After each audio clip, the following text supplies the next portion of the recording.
Depuis la création de l'école en 99, mon fil rouge c'était comprendre d'une part comment est-ce qu'on peut amener et accompagner les enfants, les êtres humains à développer d'autres compétences, d'autres réponses que la violence.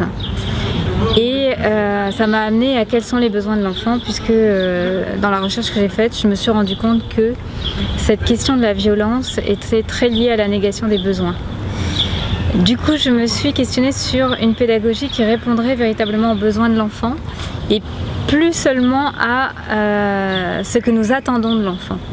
Donc comment est-ce que nous pouvons nourrir les besoins de l'enfant, lui permettre d'être son propre maître, son propre guide, de se développer selon ses propres forces naturelles, et comment est-ce que nous pouvons organiser une école qui est une aide pour tout cela.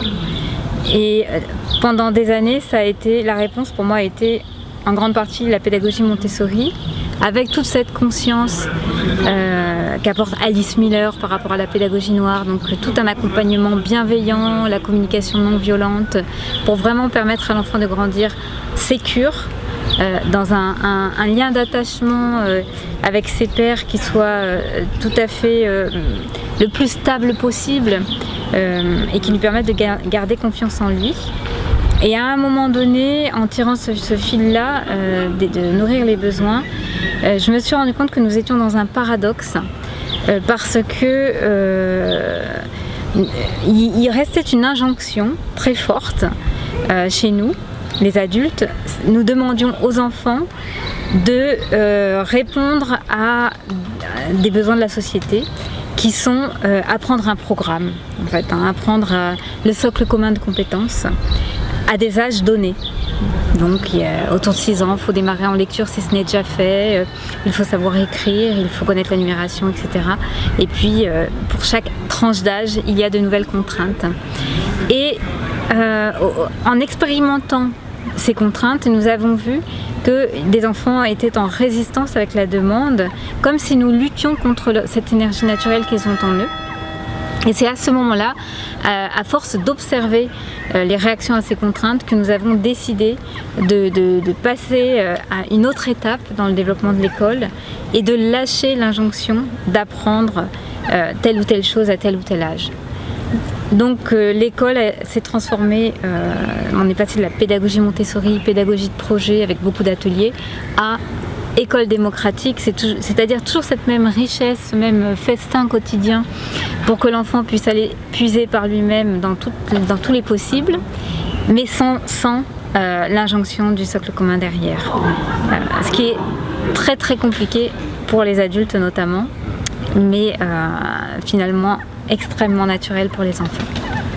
En tant que maman et en tant qu'accompagnatrice d'enfants dans une école alternative depuis bientôt 20 ans, eh bien je me suis rendu compte qu'il y a des enfants, quand on les laisse tranquilles et quand ils sont accompagnés avec bienveillance, donc qu'ils ont l'esprit libre, qu'ils sont totalement disponibles pour vivre les expériences qui leur conviennent, je remarque que les enfants s'intéressent spontanément à 1000 sujets, des sujets qu'ils choisissent ou des jeux qui les intéressent énormément.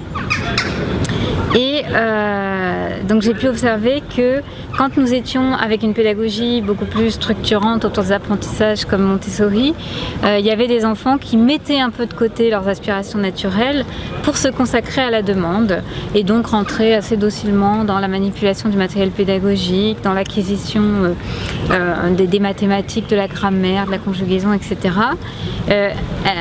Alors qu'au fond, ils n'avaient pas posé la question de ces compétences-là, ils n'avaient pas d'aspiration personnelle pour ces compétences-là, mais c'était plus une forme d'adaptabilité, d'adaptation de leurs intérêts en fonction de la demande.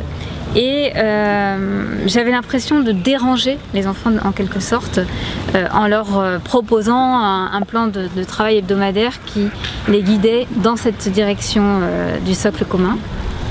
Et donc quand nous avons lâché l'exigence, eh bien nous avons pu observer le retour de certains enfants à leur passion première, avec beaucoup d'intensité. Et nous nous sommes rendus compte que certains pouvaient y consacrer des heures et devenir même des spécialistes dans leur domaine, aller très loin dans l'exploration de la compétence. Donc je rejoins assez certaines personnes qui témoignent de ce phénomène en disant quand l'enfant est livré quand on lui rend sa capacité d'apprendre par lui-même, eh bien, quelque part, il n'a plus le temps d'apprendre ce qui est imposé par la loi, quoi. Moi, j'ai rencontré un enfant qui faisait du unschooling et qui disait de toute façon, j'aurais pas le temps d'aller à l'école. J'ai trop de choses à faire. Nous sommes actuellement dans une transition pédagogique avec une création, un nombre d'écoles d'écoles démocratiques en création qui est exponentielle. Hein. On le voit en quelques années, ça a vraiment pris énormément d'ampleur. Et nous sommes en quelque sorte dans un moment charnière.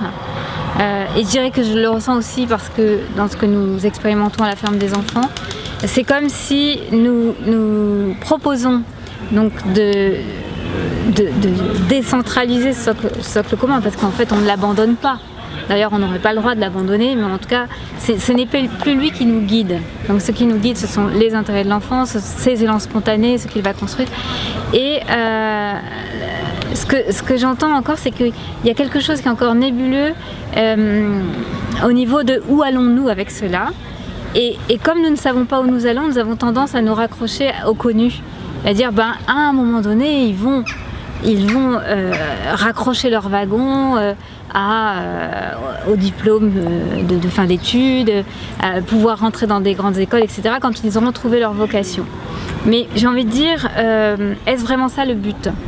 Parce que est-ce que nous ne sommes pas aussi, avec ces expérimentations d'écoles nouvelles, en train de construire une nouvelle société dont on ne connaît pas encore exactement l'identité, bien que y a déjà des choses qui se dessinent évidemment, puisqu'il y a des initiatives même qui ne datent pas d'hier et qui nous permettent d'affirmer aujourd'hui que nous allons avoir besoin de fonctionner autrement, notamment de fonctionner plus localement, de produire une partie de notre nourriture, d'être le plus autonome possible, de fonctionner avec nos voisins, d'arriver à vivre sur des territoires plus restreints, parce qu'il y a aussi la question démographique, il y a la question écologique, il y a tout ce qui est environnemental, les ressources, etc. Et tout cela n'est pas illimité, et donc il va nous falloir apprendre à développer de nouveaux modes de vie. Et ce qui me plaît beaucoup dans le parcours de l'enfant ou de l'adolescent dans une école démocratique, c'est qu'il expérimente l'adaptabilité en permanence. Chaque jour, on s'adapte, non pas à quelque chose de prédéfini, mais à l'inconnu. Que va-t-il se passer aujourd'hui, de quoi je vais avoir envie, quels sont les élans, quelles sont les nécessités, quelles sont les rencontres. Et donc dans cette dynamique vivante, moi ça me rassure beaucoup cette dynamique vivante, parce que je me dis que si les enfants arrivent à s'inscrire dans cette dynamique vivante, où il y a des inconnus, où il y a de la spontanéité, où il y a des mouvements comme ça, eh bien c'est de bon augure pour un futur que nous ne maîtrisons pas, mais qui de toute façon sera différent de ce que nous connaissons aujourd'hui.